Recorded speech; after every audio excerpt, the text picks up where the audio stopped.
from the landscapes of London. Our brief has changed over time actually. Originally we were going to be a tree nursery, we were just going to grow apple trees and plum trees and stuff like that. And then I started getting into forest gardening and agroforestry, and started learning a bit more about permaculture as well.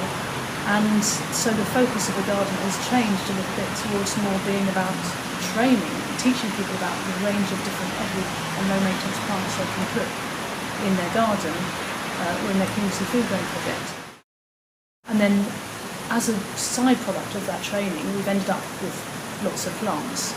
And so those plants are then given to or sold to local food growing projects so they can then use them. So it works really well.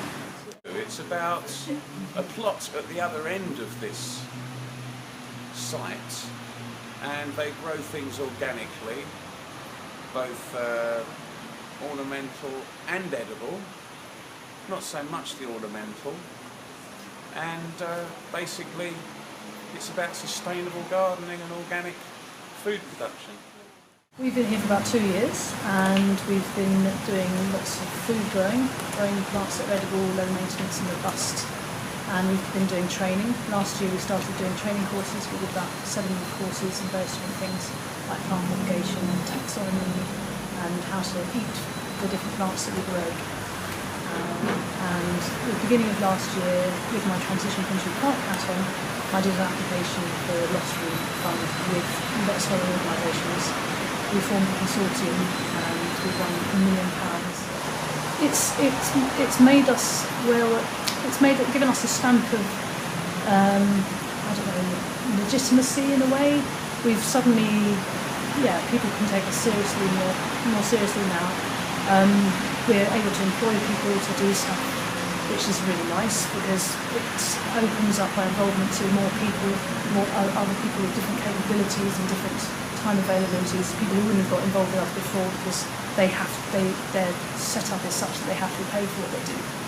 I think particularly with the PAC project, the impact's grown quite a lot. We've given out plants or sold plants to lots of community food growing projects in the area. We've had loads of volunteers coming through since we started counting. I don't have numbers at my fingertips, but we have them somewhere. And it's a growing and thriving project. We are monitoring what they're doing, so as part of the evaluation of our activities is asking people, have you met more people as a result of today's activity? Do you feel like you've learned something from today's activity? So we will be able to measure that impact, hopefully in a meaningful way. It struck me the other day when I was talking to one of the volunteers how important it was to them to just have something here where they knew they could come in and there would be someone to talk to.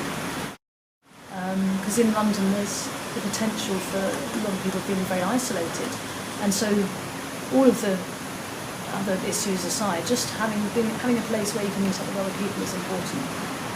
And that's one of the things I'd really like for the lottery money to help this project with, is to grow it as a community park. So there's more things happening on this site, so that more of those kind of social interactions can happen.